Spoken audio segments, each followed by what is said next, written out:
Hello friends, नमस्कार। स्वागत है आप सभी का एजुकेशन मंत्रा में। देखिए क्या है कि उत्तर कुंजी प्रकरण पर आज इलाहाबाद हाई कोर्ट में सुनवाई थी। उसकी सुनवाई समाप्त हो चुकी है। वकीलों से प्राप्त सूचना के अकॉर्डिंग जो नेक्स्ट डेट ऑफ हियरिंग है वो कल की लगी है। देखिए आज क्या हुआ, महाधिवक्ता प्रेजेंट रहे और सारे एडवोकेट्स ने अपना पक्ष वगैरह रखना स्टार्ट किया। तो इसमें ये चीज़ें निकल के आई कि कल इस मामले पर महत्वपूर्ण सुनवाई इलाहाबाद हाई कोर्ट में होनी है। एक शुक्ला जी की याचिका है, 28 तारीख को लगी है। उसके बारे में आपको हमने पहले ही अवगत करा दिया था। तो उसी याचिकाओं से सारे के सारे मैटर्स को संबद्ध कर दिया गया है और सम्मिलित सुनवाई कल देखने के लिए मिलेगी। यानी कि सारे के सारे जो भी इलाहाबाद खंडपीठ के मैटर हैं उत्तर कुंजी मामले पर, वो कल सुने जाएंगे। तो इसमें जो भी याचिकाएं सब पर एक साथ बहस हो जाएगी और उस पर जो भी ऑर्डर देना होगा जज साहब को वो दे देंगे। तो कुल मिलाकर कल का जो दिन है वो बेहद महत्वपूर्ण रहने वाला है उत्तर कुंजी प्रकरण पर। देखिए उत्तर कुंजी प्रकरण पर कई सारी याचिकाएं हैं और दर्जनों क्या सैकड़ों याचिकाएं हैं और सैकड़ों क्या हजारों याचिकाकर्ता हैं और उनके द्वारा विभिन्न प्रकार की मांगे की गई हैं। किसी के द्वारा 4 क्वेश्चन, किसी के द्वारा 7 क्वेश्चन, किसी के द्वारा 10 क्वेश्चन पर विवाद उठाया गया है और उस पर जो है कॉमन अंक देने की या पिटिशनर बेनिफिट की बात कही गई है। तो देखिए ऐसे प्रकरणों पर क्या होता है, ये पूर्णतः जज साहब पर निर्भर करता है कि किस प्रकार से कैसे वो चीज़ों को हैंडल करते हैं। लेकिन जहाँ तक अभी तक ऐसे मैटर्स में 1 या 2 अंक, 3 अंक जो भी कॉमन अंक दिए जाते हैं वो सबको प्रोवाइड किए जाते हैं और पूरी की पूरी भर्ती प्रक्रिया पर वो नियम लागू होता है।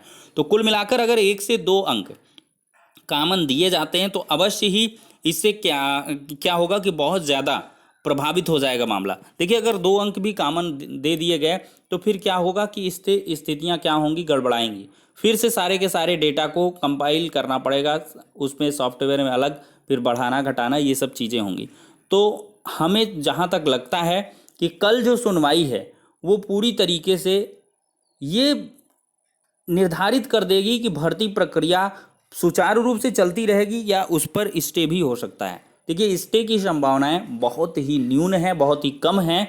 परीक्षा नियामक प्राधिकारी की माने तो उनके द्वारा जो विषय विशेषज्ञ हैं उनकी राय के अकॉर्डिंग ही संशोधित उत्तर कुंजी जारी की गई है। अब देखते हैं वो उत्तर कुंजी क्या कुछ है, किस प्रकार से, चूंकि अन्य जो एडवोकेट्स हैं वो विभिन्न प्रकार के बुक्स का रेफरेंस लेकर ही अपने पक्ष को रख रहे हैं। तो कल का जो दिन है वो बेहद महत्वपूर्ण है और जहाँ तक ये उम्मीद है अगर अच्छे तरीके से बहस हो जाती है उत्तर कुंजी प्रकरण पर तो अवश्य ही 1 से 2 अंक कॉमन देखने के लिए मिल सकते हैं। हमने कई बार ये बताया है कि 1 से 2 अंक की गुंजाइश है और पीएनपी द्वारा ऐसा किया जाना चाहिए था, लेकिन थोड़ा सा असमंजस भरा रहा कि पीएनपी के द्वारा किसी भी विवादित प्रश्न पर किसी भी प्रकार का कोई रिलीफ नहीं दिया गया। तो उसी के चलते अभ्यर्थी कोर्ट की शरण में है। अब कल का दिन बेहद महत्वपूर्ण है और इसी आधार पर लखनऊ खंडपीठ में भी कल मामले की सुनवाई होनी है। उसमें भी कई सारी याचिकाएं जो है संबद्ध हैं और 28 तारीख को, यानी कि कल का दिन दोनों जगहों पर महत्वपूर्ण है, इलाहाबाद हाई कोर्ट में और लखनऊ खंडपीठ में भी। देखिए वीडियो कॉन्फ्रेंसिंग के मदद से सुनवाई हो रही है तो इस वजह से महाधिवक्ता दोनों के दोनों केसेस में प्रेजेंट होंगे, ये पूरी की पूरी उम्मीद है। और इसके साथ जो काउंटर एफिडेविट है उसको भी तैयार कर लिया गया है शासन स्तर से। तो हमें लगता है वही काउंटर एफिडेविट सारी की सारी याचिकाओं में एजी साहब लेकर के जाएंगे और उसमें बहस करेंगे। तो जो निर्णायक दिन है वो काफ़ी महत्वपूर्ण है कल का। देखते हैं क्या कुछ होता है। जैसी भी अपडेट्स आपको रहेंगी उपलब्ध करवा दी जाएंगी। फिलहाल के लिए इतना ही, नेक्स्ट वीडियो में मिलते हैं।